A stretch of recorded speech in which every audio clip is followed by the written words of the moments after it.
The haunted bedroom. The Smith family had just moved into the old Victorian house on the outskirts of town. It was a beautiful structure, with ornate woodwork and stained glass windows, but there was something about it that felt off. The previous owners had left in a hurry, abandoning most of their belongings. The Smiths, enamored by the house's charm, overlooked the warning signs. Day 1, the first night. Emma Smith, the youngest of the family, claimed the bedroom at the end of the second-floor hallway. It was a spacious room with a large window overlooking the dense forest. The room had a canopy bed, draped in heavy, velvet curtains. "Mom, can I sleep in this room? It's so cool." Emma's eyes sparkled with excitement. "Of course, sweetie. It's all yours," replied Mrs. Smith, smiling. That night, as the family settled into their new home, Emma snuggled into the bed, the velvet curtains drawn around her like a cocoon. She drifted off to sleep, but her slumber was restless. Day 2, the whispering. Emma woke up feeling groggy. At breakfast, she mentioned her uneasy night. "Mom, I heard whispering last night. It sounded like it was coming from the walls," she said, frowning. Mrs. Smith chuckled. "It's an old house, honey. Old houses make noises. Probably just the wind." Emma nodded, but the uneasy feeling lingered. Night 2, the shadows. That night, as Emma lay in bed, she heard the whispering again. It was faint but distinct, like multiple voices murmuring at once. She sat up, heart pounding, and looked around. The room was dark, the only light coming from the moon outside. "Hello?" Emma called out softly, hoping it was just her imagination. The whispering stopped abruptly. She lay back down, trying to shake off the feeling of being watched. As she closed her eyes, she saw a shadow move across the room. She sat up again, wide-eyed. "Mom! Dad!" she screamed, her voice trembling. Her parents rushed in, flicking on the light. "What's wrong, Emma?" Mr. Smith asked, concern etched on his face. "I saw a shadow. It was moving," Emma said, her voice shaking. Mrs. Smith hugged her. "It's okay, sweetie. It was probably just the trees outside. Try to get some sleep." Emma nodded, but she couldn't shake the feeling of dread. Day 3, the cold spot. The next morning, Emma found a cold spot in her room. No matter how much she tried to warm it up, the chill remained. "Mom, there's a cold spot in my room. It's really creepy," she said, shivering. Mrs. Smith sighed. "Emma, it's an old house. It's bound to have drafts. Just wear an extra blanket." Emma nodded, but she knew something wasn't right. Night 3, the figure. That night, Emma couldn't sleep. She lay in bed, staring at the ceiling, the whispering growing louder. Suddenly, she felt a presence in the room. She turned her head slowly and saw a figure standing at the foot of her bed. It was a woman, dressed in old-fashioned clothes, her face pale and eyes hollow. Emma's heart raced, and she felt paralyzed with fear. "Who are you?" Emma whispered, her voice barely audible. The woman didn't respond. Instead, she raised a hand and pointed at the wall behind Emma. Slowly, Emma turned to look and saw a name scratched into the wallpaper, Eliza. Emma screamed, bolting from the bed. Her parents rushed in again, but the figure was gone. Day 4, the discovery. The next day, Emma refused to go back into the room. She told her parents everything she had seen. Mr. Smith, skeptical but concerned, decided to investigate. As he peeled back the wallpaper where Emma had seen the name, he uncovered a hidden compartment in the wall. Inside was a small, dusty diary. The diary of Eliza. Mr. Smith began reading the diary aloud. It belonged to a girl named Eliza, who had lived in the house over a century ago. She wrote about strange occurrences, whispering voices, and cold spots in her room. The final entry was chilling. "They are here. They whisper to me, telling me secrets. I am afraid. They say I must join them. I do not want to go, but I cannot resist. Tonight, I will be with them. Night 4, the confrontation. That night, Emma insisted on sleeping in her parents' room, but the presence in the house seemed to follow her. The whispering filled the air, and the temperature dropped. "We need to leave this house," Mrs. Smith said, her voice trembling. Mr. Smith nodded. "Pack what you can. We're leaving first thing in the morning."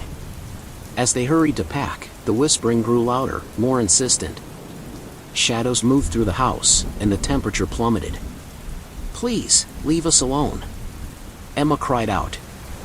Suddenly, the whispering stopped, replaced by a single, clear voice. It was Eliza. "Help me. Please, help me." Emma, her fear replaced by a sense of urgency, followed the voice to her bedroom. The figure of Eliza appeared again, pointing to the floor. Emma knelt and pulled up a loose floorboard, revealing a hidden space. Inside was a locket. Emma held the locket up, and Eliza's figure nodded. "Thank you," she whispered before fading away. Day 5, the escape.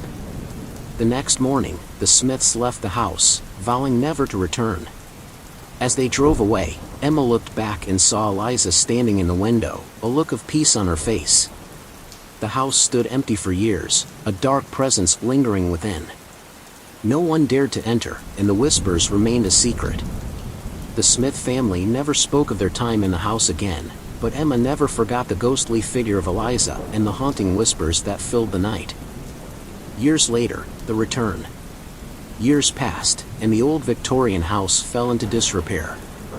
The story of the Smith family's haunting experiences faded into local legend, a tale told to scare children on Halloween. Emma grew up, but the memories of that terrifying time stayed with her, surfacing in nightmares and uneasy thoughts. One summer, driven by a need for closure, Emma, now a young adult, decided to return to the house. She wanted to understand what had happened, to put the past to rest. With a deep breath, she unlocked the creaking gate and walked up the overgrown path to the front door. The house loomed before her, its windows like empty eyes watching her approach. The investigation. Emma had prepared for this visit.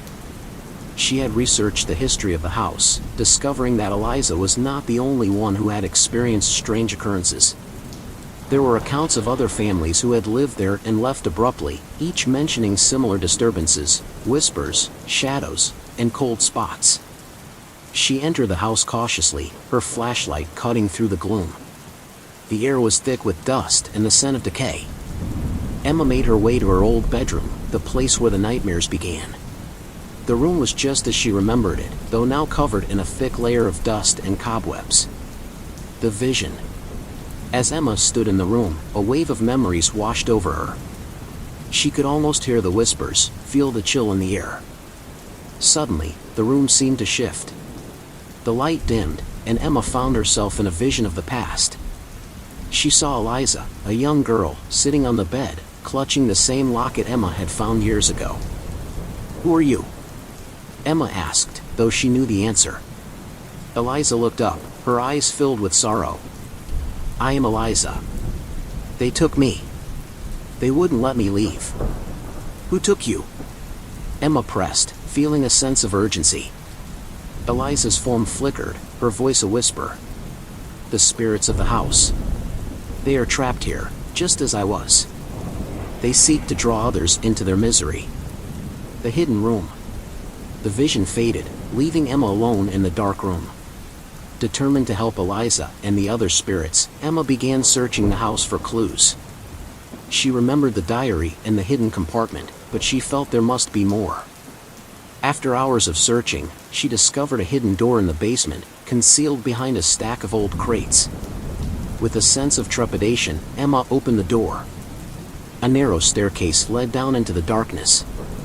She descended cautiously, her flashlight revealing a small, hidden room. The walls were covered in strange symbols, and in the center of the room was a stone altar, surrounded by remnants of burnt candles. Emma felt a chill run down her spine. This room was the source of the house's dark energy, the place where the spirits were trapped. She had to find a way to release them. The ritual. Emma searched the room, finding an old, dusty book filled with rituals and incantations. She flipped through the pages until she found one that seemed to be a release ritual. Gathering her courage, she followed the instructions, lighting candles and reciting the incantation. As she spoke the words, the air grew colder, and the whispering began anew. Shadows swirled around her, and she felt the presence of the spirits, drawn to the ritual. She continued, her voice steady, until the final word echoed through the room. The release. The shadows stopped swirling and gathered before Emma, forming into the figure of Eliza and several other spirits. They looked at Emma with gratitude, their forms slowly dissipating into light. "Thank you," Eliza whispered. "You have freed us." With that, the spirits vanished, and the oppressive atmosphere of the house lifted. The room felt warmer, the air lighter. Emma knew that the spirits were finally at peace. The aftermath. Emma left the house, her heart lighter. She had faced her fears and helped to release the trapped souls. The house, once a place of terror, now stood empty, its dark history finally laid to rest. As she drove away, Emma felt a sense of closure. She knew she would never forget the haunted bedroom and the spirits that had once resided there, but she also knew that she had done the right thing. Years later, when she told her children the story of the haunted house, it was not just a tale of terror, but one of courage and redemption. The old Victorian house remained a silent witness to the past, its secrets finally at peace.